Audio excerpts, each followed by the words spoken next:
네. 자, 우리 시산표를 봤는데요.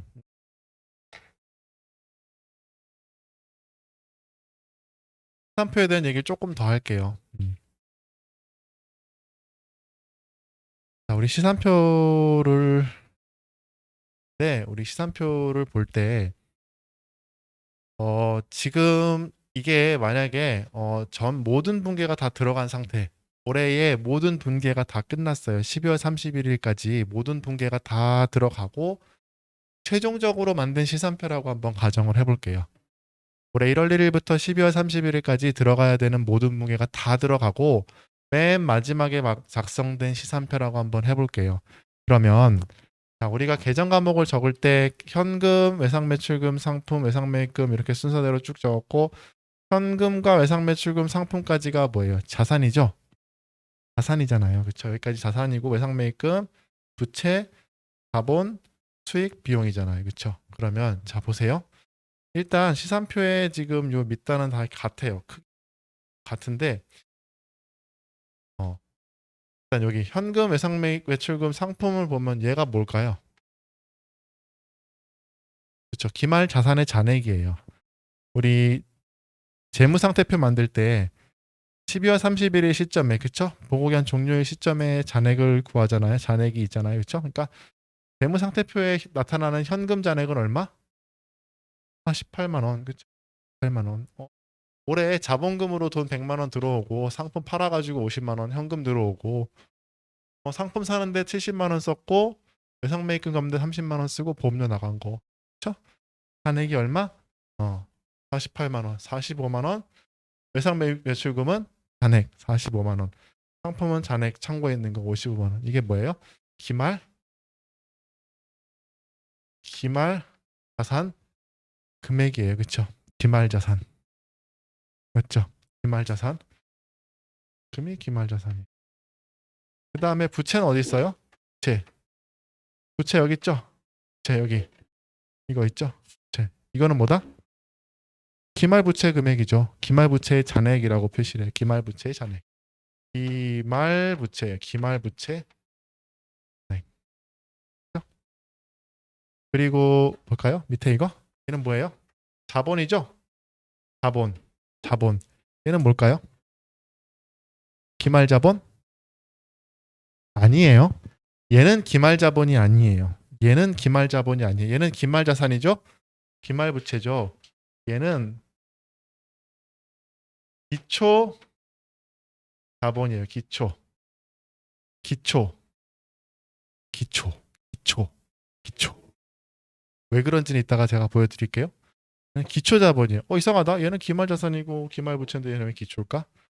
자, 그 다음에 좀 이따 보여드릴게요. 그 다음에 여기 보시면 상품 매출 요거는요. 이거는 올해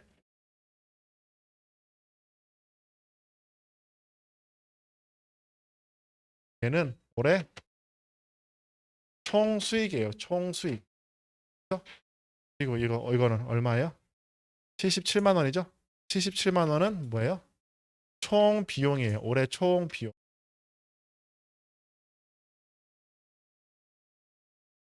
자, 시산표에 나타난 요 자산의 잔액은 기말 자산이고요. 시산표에 나타난 부채의 잔액은 기말 부채예요. 그리고 수익은 뭐 총수익, 올해 총수익이고요. 비용은 올해 총 비용을 말해요. 근데 자본만 기초 자본이래요. 기초 자본이래요. 이게 무슨 말일까? 자, 보세요. 여기다가 좀 요거 얘를 좀 자리가 없어서 얘를 좀 지우고 해볼게요. 저게 왜 기초 자본이 돼야 하는지는요. 그걸 보면 알죠. 만약에 얘를요, 숫자를 그냥 단순화해 가지고 금액만 제가 표시를 해볼게요. 그러면 이렇게 만약에 그냥 네모 박스라고 제가 한번 표현을 해볼게요. 박스, 박스.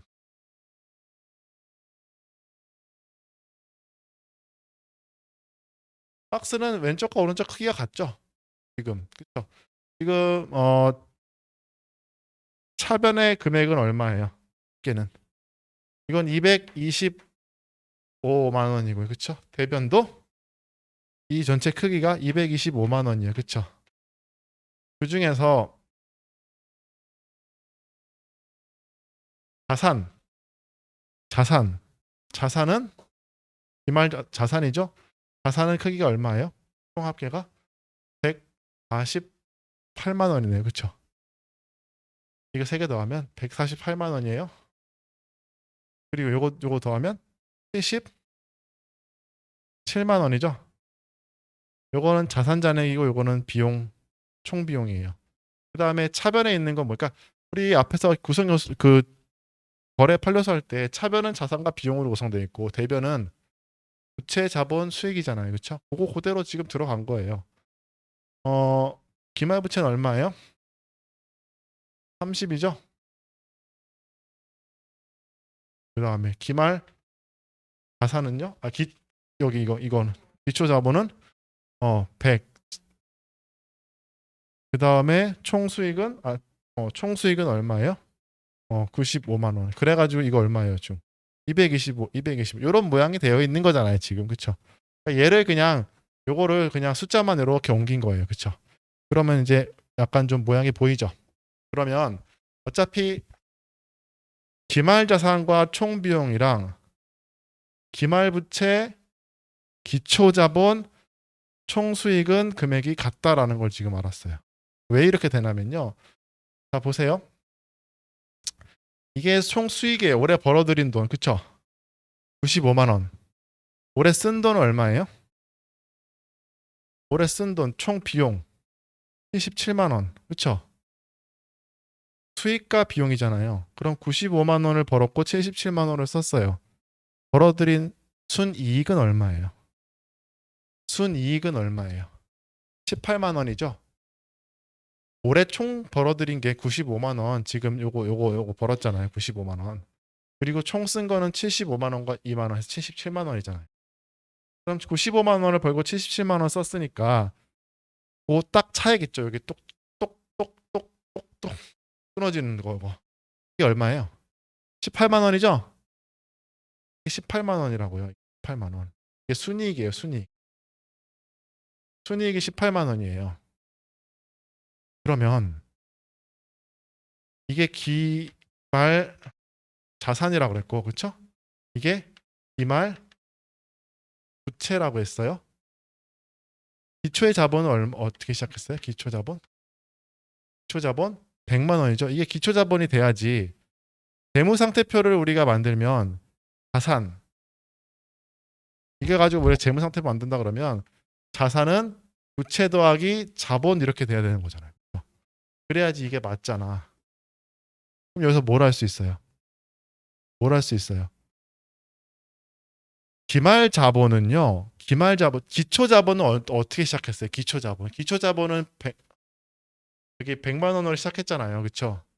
100만 원으로 시작했는데 장사를 다 하고 번 돈이 95만 원이고 쓴 돈이 77만 원이면 18만 원 늘었잖아요. 그럼 기말 자본은 얼마가 돼야 돼요? 100만 원이에요? 118만 원이에요? 118만 원이지. 맞잖아요. 118만 원 됐어요, 안 됐어요, 지금? 됐죠. 이게 만약에 그냥 이게 100만 원이 기말 자본이면은 되겠어요, 안 되겠어요? 안 되겠죠. 장사 미천 100만 원에다가 지금 손익계산 이에서 비용 뺀 게 18만 원이 지금 똑같다 붙어야지 이게 맞잖아. 이게 차대가. 시산표에서는요. 시산표에서는 요게 기초 기말 자산 더하기 총 비용은 기말 부채 더하기 기초 자본 더하기 총 수익 해야지 맞는 거고요. 얘는 수익과 비용이 다 같이 되어 있는 건데 우리가 재무상태표만 놓고 보면 이렇게 자산은 부채 자본이 맞아야 되잖아요. 그러면 기말 자산이고 기말 부채고 기초 자본에 수익에서 비용을 뺀 게 딱 갖다 붙어야지 맞아요. 기말 자본. 이게 검증이 된 거예요. 그러니까 여러분 제가 처음에 할 때 통닭집 할 때 1억 가지고 시작했고 그렇죠? 5천만 원 벌었으면은 기말 자본이 얼마 여러분 돈이 얼마가 돼요? 물었을 때 1억 5천 된다 그랬잖아요. 이게 그거예요. 처음에 100만 원 가지고 시작을 했고 닭을 튀기던 뭘 하던 95만 원을 벌고 77만 원을 썼어요. 얼마 벌었어요? 18만 원 벌었잖아요. 그 18만 원 어디로 가게요? 기말 자본에 딱 갖다 붙어야 돼요. 자본에다가. 기초 자본에다가. 그래서 여러분이 손익계산서를 만들면 만약에 이거 올해 요거 가지고 손익계산서를 만들면 손익계산서의 매출 총 수익은 어쨌든 총 수익은 95만 원이고 총 비용은 77만 원에서 당기순이익은 18만 원이 되는 거고요.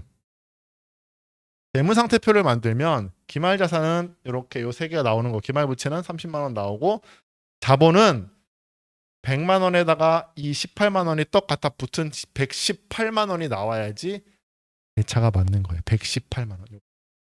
118만 140만 원, 30만 원, 118만 원 더 해야지 대차가 맞잖아요.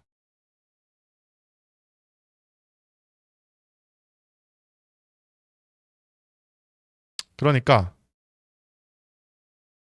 손익계산서에서 수익과 비용의 차이가 이익이 결과는 어디로 흘러간다? 재무상태표의 자본으로 흘러간다라는 거예요. 물론 이게 이익보다 비용이 더 크면 손실 나가지고 자본을 줄여주는 방향으로 가는데 그거는 익숙해지면 그 방향으로 반대 방향도 똑같아요. 하는데 이익을 보는 게 훨씬 더 편해요. 이익을 보는 게 지금 요 대변과 차변은 항상 일치하는 거를 이용했어요. 네? 대변과 차변이 항상 일치됐어요. 그런 다음에 만들어 놓은 다음에 딱딱 끊으면 이게 바로 뭐예요? 이거는 손익계산서가 되고 재무상태표가 완성이 되는 거예요. 근데 그래서 이게 왜 기초인지 아시겠어요? 이게 왜 기초가 돼야 되는지? 이 시산표에서 얘는 기초를 말하는 거예요. 기초. 왜냐하면 총수익과 총비용이 아직 탕탕 쳐지기 전이기 때문에 그런 거예요. 그래야 대차가 맞아요.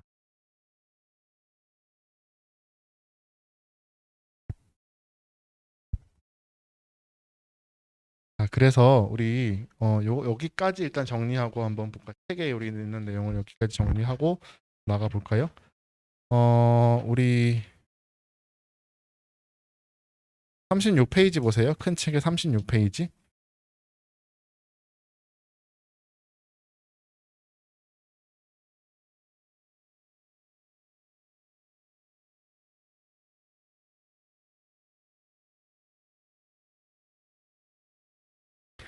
36페이지 보시면 우리 그 다음이 3번 전기죠. 3번 전기고 전기는 어디 한다? 총 계정 원장이라는 장부에 작성을 하는 겁니다. 읽어볼게요. 이제 배운 내용 확인하는 거예요. 기업의 경영 활동에서 회계상 거래가 발생하여 분기한 내용을 해당 계정에 옮겨 적는 것을 전기라고 하고 해당 계정에 설정되어 있는 장부를 총계정 원장이라고 한다. 오른쪽에 보시면 전기하는 방법인데요. 일단 첫 번째 동그라미 볼게요. 분기할 때 기록된 분기의 해당 계정을 찾는다. 그렇죠? 해당 계정, 뭐 현금이 있으면 현금 또는 자본금이 있으면 자본 계정을 찾는다라는 거죠. 현금이나 자본금 찾아야겠죠. 그다음에 어떻게 해요? 차변 계정에 분괴된 금액은 총 계정 원장 해당 계정에 어디? 똑같이 차변에 기입하고 대변 계정에 분괴된 금액은 총 계정 원장 해당 계정에 똑같이 대변에 기입한다. 일단 금액을 기록하라는 거예요. 그렇죠? 중요한 건 금액입니다. 그 다음에 동그라미 4번 금액 앞에 상대 계정 과목을 적으래요. 상대 계정 과목. 그렇죠? 이 상대 계정 과목은 필수는 아니에요. 이 금액이 훨씬 중요한 거예요. 어디 변에 얼마가 적히느냐가 훨씬 중요한 정보예요. 그 다음에 그 예가 있죠. 상품 20만 원을 현금으로 구입하였다를 분개를 하면 하변의 자산 증가로 상품 20만 원, 대변의 현금 증가로 자산 감소로 현금 20만 원. 그러니까 차변이 상품이 증가하고 대변의 현금이 감소했다는 거죠. 그럼 상품 계정 가서 상품이 차변에 적혔으니까 차변에 20만 원 적고 상대 계정으로 현금 적는 거예요. 그렇죠? 그 다음에 현금 계정 가면요. 현금이 대변에 적혀 있잖아요. 현금 계정 가서 20만 원 적고 대변에다가 그 다음에 상대 계정으로 상품 적는 거예요. 그러면 이제 문제는 어떻게 나온다 그랬어요? 밑에 이렇게 전기된 모양을 보고 분계를 유추하고 어떤 일이 벌어졌는지 지문에서 고르시오. 뭐 이렇게 나오는 거예요. 무슨 얘기인지 아시겠죠? 여러분은 일단 전기하는 거를 열심히 하시면 이게 거꾸로 가는 방향도 할 수 있습니다. 됐죠? 그 다음에 이제 4번이 결산인데요. 결산인데요. 우리가 결산할 때 결산 지금 설명드릴 건데 13페이지를 먼저 해버렸으니까 거기 38페이지 한번 보세요.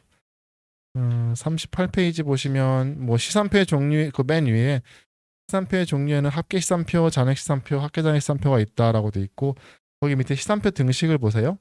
시산표 등식 기말 자산 더하기 총 비용은 기말 부채 더하기 뭐예요? 기초 자본 더하기 총 수익이에요. 그게 지금 이거란 거 알 수 있겠어요? 알겠어요? 기말 자산 더하기 총 비용은 기말 부채 더하기 기초 자본 더하기 총 수익이에요. 왜 그러냐면 총 수익과 총 비용을 퉁쳐가지고 이게 자본에 들어갈 거기 때문에 아직 퉁치기 전에는 이게 그래야 등식이 대차가 맞는 거예요. 기말 자산 더하기 총 비용은 기말 부채 더하기 기초 자본 더하기 총 수익이 돼야 되는 거죠. 이게 시산표 등식이라고 하는 건데 여기서 우리가 그러니까 요걸 알아야 된다는 거예요. 요 수익과 비용 퉁쳐서 이익이나 손실이 나면 그게 어디로 간다? 자본으로 흘러간다. 자본으로 흘러간다. 기말 자본에 더해지고 빼지고 된다. 처음엔 이해했잖아. 우리 1억에서 5천 벌면 1억 5천 되고 까먹으면 더 쫄아들고 그렇게 했잖아. 똑같은 거예요. 그래서 요 관계가 있으니까 그리고 거기 밑에 볼까요? 시산표의 또 다른 이름 일개표, 월개표인데요. 모르셔도 되고요. 그 관계를 지금 봤으니까 39페이지까지 한번 볼까요? 39페이지 아래에 있는 거 보세요. 39페이지 맨 아래 잔액시산표와 손익계산서 재무상태표와의 관계인데요. 요거 지금 똑같은 건데 지금 숫자만 조금 다른 건데 한번 숫자 이해되시나 한번 보세요. 거기 세 개가 있죠. 맨 왼쪽이 잔액시산표예요. 그렇죠? 잔액시산표고요. 차변과 대변은 똑같이 41만 원으로 일치해요. 그렇죠? 근데 차변은 자산과 비용이고 부채는 부채자본 수익인데 대변은 부채자본 수익인데 그 금액 구성을 보니까 자산 39만 원, 비용 2만 원. 그렇죠? 그다음에 대변은 부채 3만 원, 자본 30만 원, 수익 8만 원에서 41만 원인데 여기서 말하는 자본은 기초 자본이게요, 기말 자본이게요. 기초 자본이죠. 그러니까 30만 원인데 기말에 수익과 비용을 봤더니 8만 원의 수익이고 비용이 2만 원이었어요. 그럼 얼마를 번 거예요? 이익은 6만 원이죠. 그러면 기말의 재무상태표의 자본은 얼마가 돼야 맞는 거예요? 그렇죠. 30만 원에서 6만 원을 더한 36만 원이 돼야지 맞겠죠? 아니 올해 번 돈이 8만 원이고 쓴 돈이 2만 원이 6만 원 벌었잖아. 30만 원 가지고 시작을 했어요. 올해 번 게 얼마야? 6만 원이야. 기말에 얼마가 돼야 돼, 내 돈은? 36만 원이 돼야지. 맞죠? 그래서 거기 보시면요. 손익계산서는 어쨌든 수익과 비용 8만 원에서 2만 원 뺀 당기순이익은 6만 원이 나오게 되는 거고요. 이 당기순이익이 결국 어디로 간다? 기말의 자본으로 갖다 붙는다라는 거예요. 재무상태표 보시면 자산은 39만 원이죠. 부채는 3만 원이고 자본이 얼마가 돼야 돼요? 36만 원이 돼야지 대차가 맞아요. 자산은 부채 더하기 자본이 맞는다고요. 요거를 좀 이해하셨으면 좋겠어요. 그러니까 손익계산서의 이익은 어디로 간다? 자본으로 흘러간다. 그 관계를 꼭 이해하셨으면. 손익계산서의 이익이나 손실은 어디로 간다? 자본으로 흘러 들어간다. 됐죠? 자, 됐고요. 그래서 시산표에 대한 얘기 끝났고요. 지금 다시 돌아와서 37페이지 보시면 결산해가지고 있죠. 요거 결산에 대한 거를 좀 요거 가지고 우리 결산 마무리 해야 되는데 이 절차에 대한 설명을 좀 할게요. 결산 절차. 일단 우리가 결산이란 말은 많이 들어봤죠. 결산 하는데 결산이 뭔지부터 확인을 해볼게요. 거기 37페이지에 뭐 결산해가지고 결산의 의의 있는데요. 뭐 긴 말 다 좋은 말이고요. 결산 그러면 뭐 하는 과정이냐라고 누가 물어보면 이렇게 대답하시면 돼요. 재무제표를 최종적으로 완성하는 단계. 네? 재무제표를 만드는 단계예요라고 말씀하시면 돼요. 그 말이 어디 있냐면요. 37페이지 1번 결산에 의해 가장 끝에 있죠. 결산 절차는 기중에 기록된 내용을 토대로 재무상태표와 손익계산서라는 재무제표를 작성하는 과정이다. 그렇죠. 우리가 결국은 회계 정보를 제공할 때 회계 보고서를 만들어야지 뭔가 제공을 할 거잖아요. 그렇죠. 그러니까 결산 때 재무제표를 만드는 거예요. 기중이라는 말이 뭐예요? 1월 1일부터 12월 31일 기중이에요. 기중에 거래가 있으면 열심히 분계를 해. 분계만 해놓는 거예요. 기중에 거래를 그대로 분계를 하고 전기하고 분계하고 전기하고 분계하고 전기하고 하다가 마지막에 12월 31일이 되면 그때는 이제 다 들어갔잖아. 이제 올해가 끝났잖아. 그럼 뭐 하는 거예요? 재무제표 만들어야지. 그 절차가 결산 절차로 얘기인지 아시겠어요? 그러니까 이게 안 보이시는 거 잠깐만요.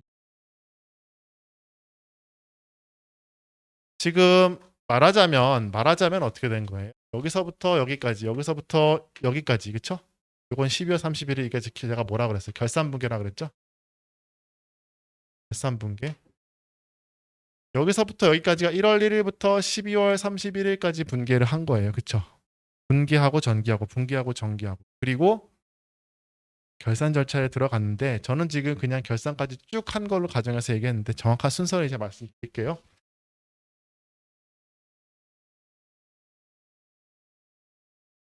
일단 기중에는요. 거래가 있으면 분계하고 분계가 있으면 바로바로 전기하고 거래 분계 전기 쭉 이어지다가 이제 재무제표를 만들자 하면 이제 12월 31일에 결산 절차에 들어간다 그러면 그때부터 하는 거는요. 이제 그때부터 이제 뭘 하냐면요. 결산을 하는데 결산 절차에서 가장 중요한 거는 뭐냐면요. 결산 분계라는 걸 하는 거예요. 여기서 말하는 이런 거. 결산 분계. 여러 가지가 있거든요. 그 중에 하나를 소개시켜 드린 거고 결산 절차에서 제일 중요한 거는요. 결산 수정 분계를 하는 게 제일 중요해요. 결산 분계라고 하는 사람도 있고 수정 분계라고 하는 사람도 있고 결산 수정 분계라고 하는 사람도 있고 뭐 다양하기 때문에 이렇게 적는 건데 어쨌든 결산하면서 하는 분계를 결산 수정 분계라고 한다. 뭔지는 모르셔도 지금 몰라요. 저거 하나만 잠깐 소개했지만 지금 어떻게 하는지는 지금 몰라도 돼요. 어쨌든 결산해 하면서 하는 분계를 결산 수정 분계를 한다. 이렇게 알아두시면 되고요. 그 전에 이제 뭐가 있냐면 자 보세요. 거래 분계 정기 하고 이거는 1월 1일부터 12월 31일까지 하다가 12월 31일이 딱 되면 이제 결산하자 그러면서 결산을 하는데 결산 절차에 돌입하기 전에 내가 이게 그동안 1년 동안 전기한 게 제대로 됐는지 한번 맞춰보고 싶겠죠. 이게 전기가 제대로 됐는지 대차가 맞는지 한번 확인해보고 시작하자라고 할 수 있어요. 그래서 작성하는 시산표가요. 시산표가 있어요. 시산표. 그래서 작성하는 시산표를 뭐라 그러냐면요. 수정분기 하기 전이다 그래가지고 수정 전 시산표라고 하는 것 뿐이에요. 별게 아니고. 수정 전. 수정 분기 하기 전에 시산표 만들어 보는 거예요. 왜? 불안하니까. 결산 분기 하기 전에 내가 맞는지 확인해 보고 싶으니까. 그쵸? 무슨 얘기 아시겠어요? 그 다음에 수정 분기 다 했어요. 수정 분기가 여러 가지가 있거든요. 분기가 다 들어갔어. 그럼 그것도 분기니까 전기하고 막 했겠죠. 근데 그게 또 제대로 됐는지 알고 싶어. 뭐 만들어요? 또 수산표 만들어 보는 거야. 수산표는 제가 뭐라 그랬어요? 아무 때나 만든다 그랬죠? 또 만들어 보는 거야. 근데 이거는 수정 분기 한 뒤에 만들었죠? 뭐라 그래요? 수정 후 시산표라 그러는 수정 후. 그러니까 이게 어려운 게 아니에요. 결산 분계 앞뒤로 시산표 만들어 보는 거예요. 결산 분계 하기 전에 중요한 결산 분계 들어가기 전에 맞는지 확인해 보고 결산 분계 들어간 다음에 또 맞는지 확인해 보고. 근데 수정 분계 앞뒤로 있다 그래 가지고 수정 전 시산표, 수정 후 시산표. 됐죠? 얼마나 쉬워요. 그렇죠? 그랬다가 자, 그러면은 이제 지금 수정 분계까지 다 들어갔어. 그럼 다 들어갔죠. 들어갈 게 다 들어갔어. 그 다음에는 뭘 하냐면요. 우리 그때 하는 게 이제 이제 뭐 해야 되는 게 마감이라는 걸 해야 돼요. 마감. 마감. 마감이 영어로 뭐냐면요. 클로징이에요. 클로징. 클로징. 여러분 마감 많이 들어보셨죠? 뭐 식당 가도 마감 이제 주문 마감입니다. 주문 마감이란 얘기는 무슨 말이에요? 더 이상 주문 안 들어가요라는 얘기죠.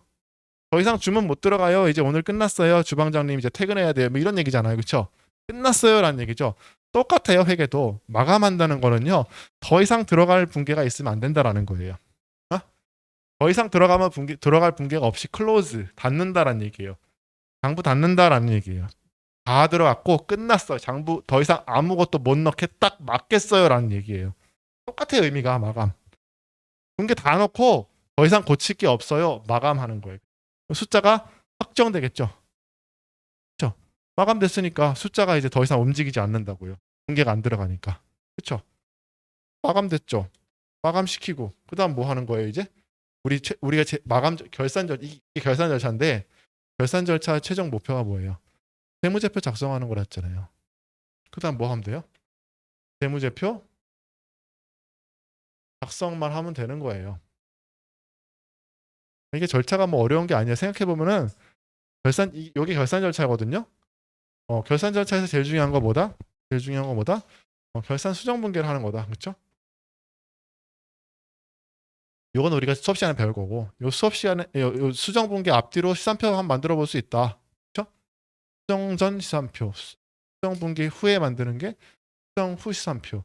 다 들어갔죠? 마감해야죠. 그렇죠? 마감했으면 세무제표 만들어야지. 재무상태표 손익계산. 오케이. 됐어요. 그래서 일단 어떻게 하는지 지금 이제 제가 이제 마감하는 것 재무제표 작성하는 거 이제 보여드릴 텐데 그 전에 거기 책에서 한번 확인해 봅시다. 거기 37페이지 보시면요. 결산의 절차하고 돼 있죠. 37페이지 결산의 절차. 거기 반가로 1번은 뭐라고 돼 있어요?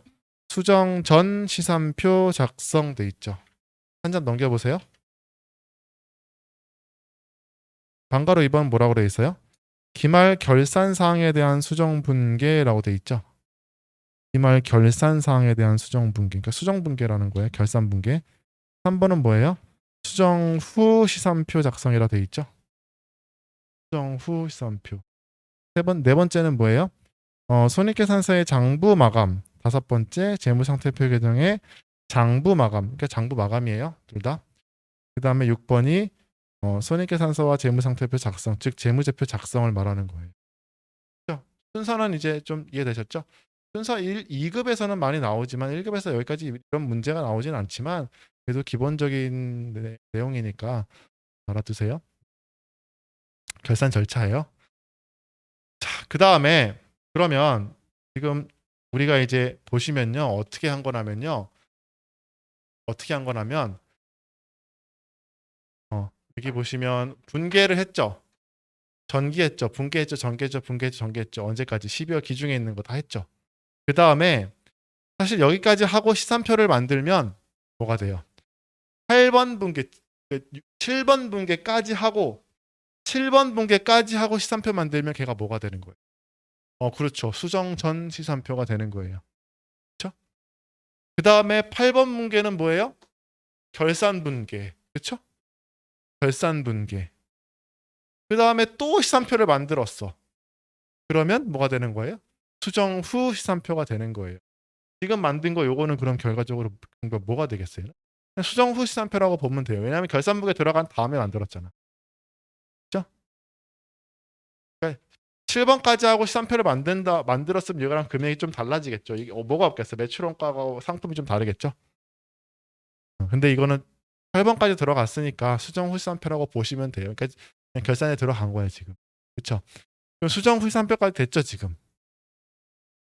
그다음 뭐 하는 거예요? 마감하면 돼요. 마감. 마감은요. 더 이상 안 받아요라는 거라 그랬죠. 그래서 그 마감 절차에 대해서 좀 알려드릴 건데요.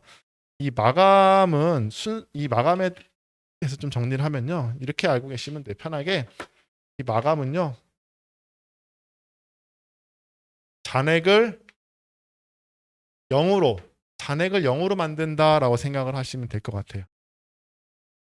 그냥 또 나중에 여기 이제 보시면 이제 이해가 되실 텐데 그냥 이렇게 지금 적어두세요. 잔액을 0으로 만든다. 순서는 손익계산서 계정부터 계정 먼저 마감하고 그 다음에 재무상태표 계정을 마감해야 돼요. 순서가. 손익계산서 계정이라는 건 뭐가 있어요? 수익과 비용이죠. 수익과 비용을 먼저 마감하고 그 다음에 재무상태표 계정 뭐 있어요? 자산, 부채, 자본 마감하는 거가 다시 우리가 수정구시산표까지 다 들어갔어요. 그 다음에는 마감을 해야 되는데 마감은 한마디로 얘기하면 그냥 잔액을 0으로 만들어준다 이렇게 생각하면 좀 편하고요. 손익계산서 계정 먼저 마감하고 즉 수익비용 먼저 마감하고 그 다음에 재무상태표 계정인 자산부채 자본 마감하는 거예요. 왜 그런지는 지금부터 설명을 드릴게요. 왜 이렇게 해야 되냐면 자, 여러분 자산부채 자본 수익비용 5가지가 있잖아요. 근데 이 자산부채 자본은 재무상태표 계정이고 수익비용은 손익계산서 계정이잖아요. 근데 이 자산부채 자본과 수익비용이 처음에는 비슷해 보이지만 이게 완전히 다른 길을 가요. 완전히 다른 성격이 달라요. 자산부채 자본과 수익비용 이렇게 크게 이렇게 나눠져요. 수익과 비용 계정의 의의는요 뭘까요? 걔네는 왜 태어났어요? 걔네는 왜 있어요? 왜 있을까요? 수익과 비용은 왜 있을까요? 수익과 비용. 걔는 오로지 그 회계 기간에 이익이나 손실을 계산하기 위해만 존재해요.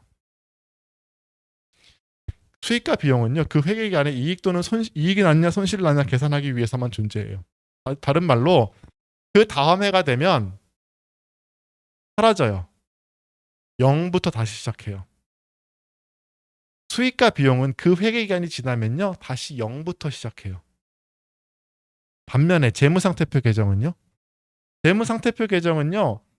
잔액이요 12월 31일 잔액이 내년 1월 1일 되면 0이 되나요? 절대 그럴 일 없죠. 2월이라는 걸 시켜요. 넘겨서 내년에 또 쓰는 거예요. 예를 들어서 올해 현금 잔액이 얼마예요? 48만 원 있죠? 올해 현금 잔액 48만 원 있잖아요. 내년 1월 1일은 얼마일까요? 시작할 때? 48만 원 돼야지 아무도 난리가 안 나겠죠? 48만 원 그대로 시작한다고요. 외상 매출금도 45, 내년 1월 1일 되면 45만 원 그대로 가요. 그렇죠? 반면에 수익과 비용은요. 올해 상품 매출이 95만 원이에요. 내년에 95만 원부터 시작하나 1월 1일에? 아니죠. 0부터 시작하는 거예요. 어려운 말로 명목 계정이라고 하는데 달라요. 완전히. 수익과 비용은 올해의 이익이나 손실을 계산하면 거기서 끝. 내년부터 0부터 다시 시작. 중요한 개념이에요. 자산부채 자본은 없어지는 게 아니라 2월을 시켜야 된다라는 거예요. 아주 간단한 개념이지만 정말 잘 중요한 개념이에요. 그렇죠? 그래서 이게 나오는데요.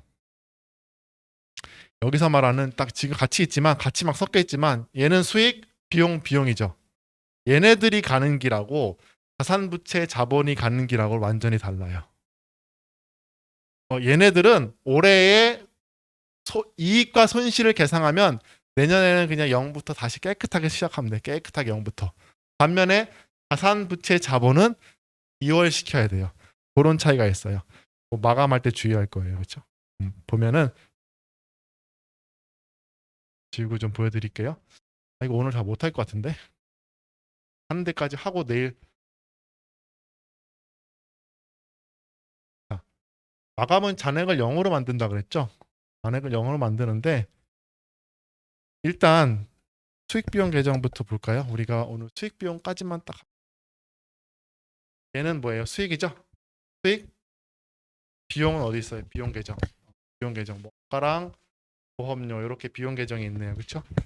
자, 얘네들은 태어난 의미가 뭐예요? 태어난 의미 이익이나 손실을 그해 이익 나는지 손실 나는지 그것만 계산하면 장땡이라 그랬죠? 그래서 해야 되는 게 뭐냐면요. 지금 이렇게 수익 비용 계정이 이렇게 있잖아요. 얘를 이익이 났는지 손실이 났는지 확인해 보려면 한 군데로 몰아야 돼요. 한 군데로 싹 몰아야 돼요. 한 군데로 몰아야 되는데 아니 뭐 세 개밖에 없는데 눈으로 보면 되지 뭘 몰아요? 하시는데 지금 세 개만 있으니까 보기 쉬운 거지. 이게 여러 계정이 있을 때 수백 개가 수천 개가 있을 때는 이거 안 보이잖아요. 그래서 이익인지 손실인지 차변이 큰지 대변이 큰지를 보려면 한 군데로 몰아야 돼요. 그래서 나오는 계정 과목이 있거든요. 그게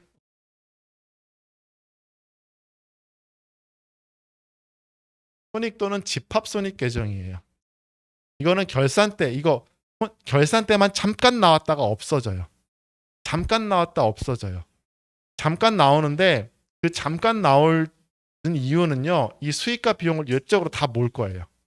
양떼몰이 하듯이 쫙 몰 거예요. 그래 놓고 비교하고 없애버릴 거예요. 그럼 어떻게 하는지 볼게요. 어떻게 하는지 볼게요. 이거는 조금 볼게요. 하나면요. 자, 일단 결론적으로 얘기하면 상품 매출 이제 수익이죠. 수익이 지금 어디 모여 있어요? 지금 대변에 다 모여 있잖아. 수익이니까. 그러니까 얘를 어디로 몰 거냐면요. 여기. 여기다 이사시킬 거예요. 얘를 이사시킬 거야. 그리고 비용은 어디 있어요? 비용은 비용이니까 다 차변에 모여 있겠지. 이렇게 각 계정에 각자 자기 집에 모여 있겠죠.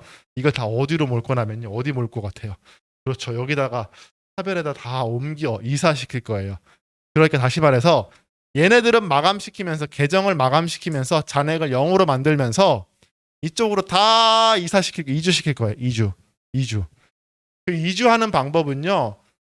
안타깝게도 그냥 바로는 못 적어요. 뭐든지 이거는 전기잖아요.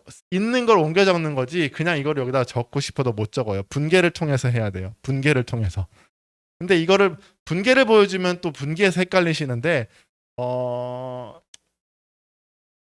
하는 만큼만 따라와 보세요. 한번. 분계. 자, 이걸 어떻게 옮길까? 제가 하는 분계 아이고 이게 안 보이는구나. 자, 보세요. 상품 매출이 지금 95만 원이 있죠. 얘를 0으로 만들면서 이쪽으로 옮기는 방법은 분계를 할 때 상품 매출 대변에 있는 거를 소멸시켜 버려요. 소멸. 그럼 상품 매출이 어디로 가야 돼요? 그렇죠. 차변으로 가야 돼요.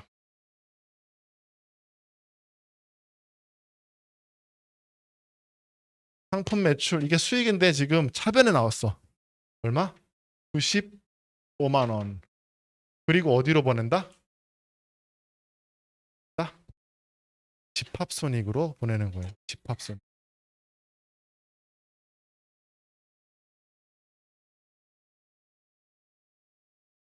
집합손익 말고 저거를 제가 색깔을 그거보다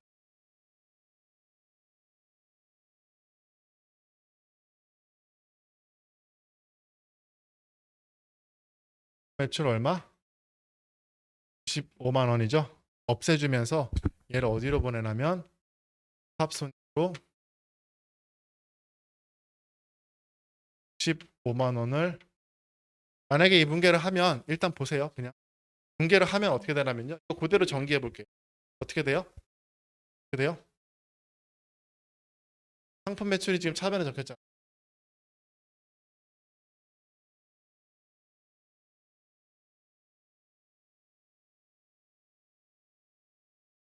했는데 95만 원이죠. 상대 계정은 뭐예요? 집합손익. 집합손익 95만 원 하고 집합손익에 어디 적혀 있어요? 대변에 적혀 있죠? 대변에 적혀 있잖아요. 대합손익 있잖아. 대합손익 5만 원. 어디 적어야 돼요? 여기 대변에 적어요.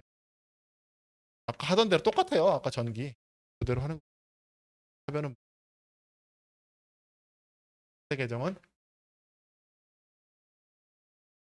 무슨 일이 벌어났어? 상품 매출은 지금 계정이 딱 0이 됐죠. 잔액이. 잔액이 15만 원. 이것도 합계도 10만 원. 땅. 이게 마감이에요. 끝. 얘는 끝났어. 더 이상 잔액이 없죠. 95 없어지고 얘가 일로 이사 왔어요. 예언대로 됐잖아요. 5만 원이 5만 원으로 이사 왔어요. 그 다음에 얘도 얘를 0으로 만들고 얘를 이쪽에다 제가 이사시켜 볼게요. 그러면은 어떻게 하면 돼요? 상품 매출 원가가 차변에 있는 거를 소멸시켜 버릴게요. 소멸시키면 어디로 가야 돼? 상품 매출 원가 계정이 대변에 와야겠죠. 비용 소멸. 상품 매출 원가 얼마죠? 75만 원이죠. 75만 원. 그리고 얘를 어디로 가라? 그렇죠. 집합손익으로 가라라고 적어주면 집합손익으로 가라 적어주면 5만 원 이렇게 적어주면 저거 그대로 전기해 볼게요. 어떤 대로 상품 매출 원가가 지금 대변에 적혀 있잖아요. 상품 매출 원가 대변에 얼마 적으면 돼요? 75만 원 적고 이거 어디로 갔어요? 집합 손익으로 가고 집합 손익이 지금 차변에 적혀 있잖아요. 그렇죠? 그러면 집합 손익 차변에다가 그렇죠. 75만 원 적고 얘는 상품 매출 원가죠. 예언대로 됐죠. 예언대로가 아니라 이렇게 하고 싶어서 분계를 저렇게 만든 거예요. 그러니까 여러분 분계가 아직 익숙하지 않으니까 이게 지금 혼돈스러운데 그냥 이렇게 하기 위해서 그냥 한 분계. 그럼 어떻게 되냐면 이 75만 원 해가지고 얘도 결국 장부가 더 이상 올해 장부는 끝이에요. 이렇게 해서 올해 장부 끝. 내년부터 어떻게 쓰면 돼요? 밑에 0부터 쓰면 돼. 그래도 그냥 올해 장부 끝이란 얘기. 끝. 보험료도 해볼까요? 보험료 얘를 소멸시켜야 돼요. 얘를 이쪽으로 얘를 여기 차변에 있는 걸 이쪽으로 옮기고 싶어. 보험료를 2만 원 받고 여기도 너는 집합손익으로 가 해가지고 2만 원 이렇게 하면 되겠다. 그러면 그대로 전기해 보면 보험료가 지금 대변에 적혀 있잖아요, 그렇죠? 그럼 보험료 대변에 2만 원 적고 얘는 세 계정이 뭐예요? 집합 손익이죠. 집합 손익이 차변에 적혀 있잖아. 집합 손익이 차변에 적혀 있으니까 차변에 2만 원 적고 상대 계정은 보험료죠. 그럼 어떻게 됐어요? 얘도 맞죠? 저번에 죄송한데 하느라고 이렇게 끝났죠. 그러면 이 집합 손익만 보면은 결과적으로 상품 매출 차변, 상품 매출 원가 보험료 대변 차변에 있던 게 어디 결과적으로 다 이사 왔어요. 일로 다 이사 왔죠. 지금은 저게 헷갈리면 그냥 결론만 보세요. 결론만. 어쨌든 옮겨왔다는 거예요. 옮겨왔다는 거. 그러면 이제 일목요연하게 어떻게 됐어요? 만약에 지금 세 개밖에 없지만 수익이 여러 개면 수익이 대변에 쭉 쌓이겠죠. 자기 자리에. 비용이 여러 개면 비용이 여기 쭉 쌓이겠죠. 그럼 두 개 비교할 수 있어요? 없어요? 있지. 지금 어떤 모양이에요? 약간 이런 모양이잖아요. 약간 수익이 크고 비용이 작잖아요. 그렇죠? 요 차이가 뭐예요? 얼마예요? 18만 원이죠? 이 18만 원. 18만 원이 결국 집합손이 또 없어져야 돼요. 없어져야 되니까 28만 원 어디로 가면 돼요? 그렇죠. 여기에 붙어주면 돼요. 그러면 그 붙어주는 분계를 보여줄게요. 분계가 익숙하지 않으니까 이게 어려워 보이는 건데 사실 분계가 익숙하면 이거 아무것도 아닌데 어쨌든 여기 18만 원이 절로 갖다 붙이면 돼요. 요거. 그 하는 분계는요. 어떻게 하냐면 집합손익이 어디가 얼마나 여기가 모자라죠. 여기 18만 원 모자라잖아.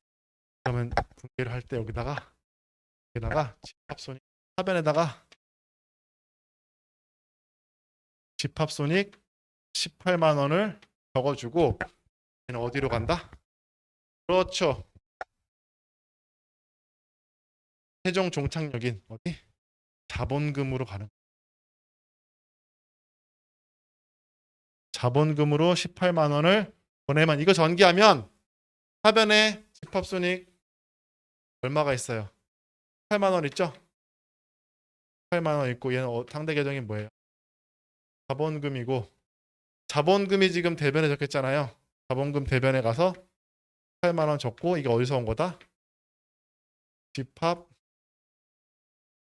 손익에서 온 거다 라는 거예요. 그러면 자 얘도 보면 집합 손익 계정도 어떻게 돼요? 깨끗하게 마감됐죠? 이거 다 더하면 얼마예요? 95만 원. 얘 다 더하면 95만 원. 그러니까 얘도 남아요, 안 남아요? 얘도 이제 사라졌어. 없어. 잔해가 없어. 재무상태표에 나오거나 뭐 그런 게 아니에요. 없어졌어. 얘도 사라졌고, 얘도 사라졌고, 얘도 사라졌어. 다 사라졌어. 뭐만 남기고 이익만 딱 남기고, 그렇죠? 이익만 딱 남기고 다 0이 돼 버렸어요. 0이 돼 버렸어요. 0이 돼 버렸어요. 마감시켰다고. 그러니까 지금 2월 한 거 있어요, 없어요? 얘는 2월을 안 해. 내년 0 다시 시작해야 되니까. 2월 할 필요가 없는 거예요. 얘는 그냥 마감하고 내년 여기서부터 상품 매출은 여기서부터 깔끔하게 0부터 다시 시작하면 돼요.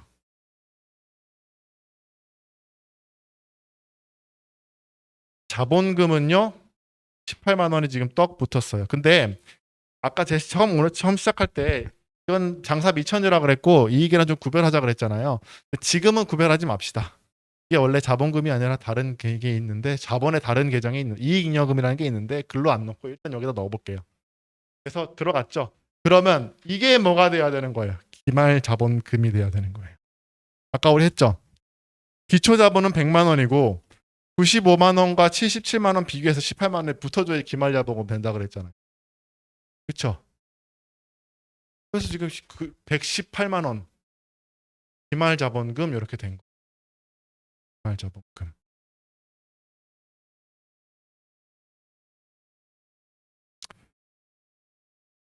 좀 힘들죠. 이 부분이 좀 힘들어요. 왜냐하면 이거는 힘든 이유는 여러 가지가 있는데 첫 번째 이게 지금 막 이게 어려운 이게 발목을 잡아서는 안 되는 건데 분개가 안 되니까 이게 지금 잘 안 오는 것 뿐인데 그 목적을만 보시면 돼요. 마감할 때 손익계산서 계정을 먼저 마감하고 손익계산서 계정은 수익 비용이고 수익 비용의 특징은 내년에 0부터다. 다시 처음부터. 그러니까 얘는 이익이나 손실만 알고 계산되면 더 이상 할 일이 없어요. 그러니까 수익과 비용을 한 곳에 쫙 모으는데 이거를 그냥 적을 수 없으니까 분계로 적는 거예요. 하는 건데 그 분계가 어려우면 놔두시고 모았어. 모으면 결국은 수익의 크기랑 비용의 크기랑 비교가 되겠죠. 그러면 이 차이가 뭐예요? 이익 또는 손실이지. 총수익과 총비용의 차이.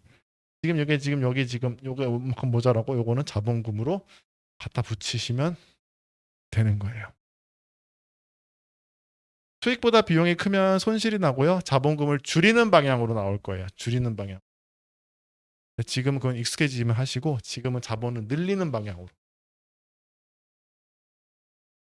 이게 다 이 얘기가 맞아 떨어져 가거든요. 근데 그거를 느끼셔야 되는데 그거는 조금 숙달이 필요해요. 이게 정말 이렇게 되네? 정말 이렇게 되네라는 거가 몇 번 해보셔야 돼요, 사실은. 그래서 제가 말씀드리는 거예요. 이거를 그냥 쓱 그러려니 하면요, 해볼 기회가 없어요.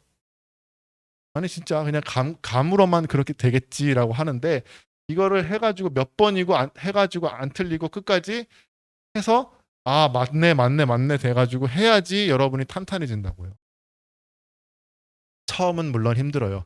이거 가르치기도 힘들고요.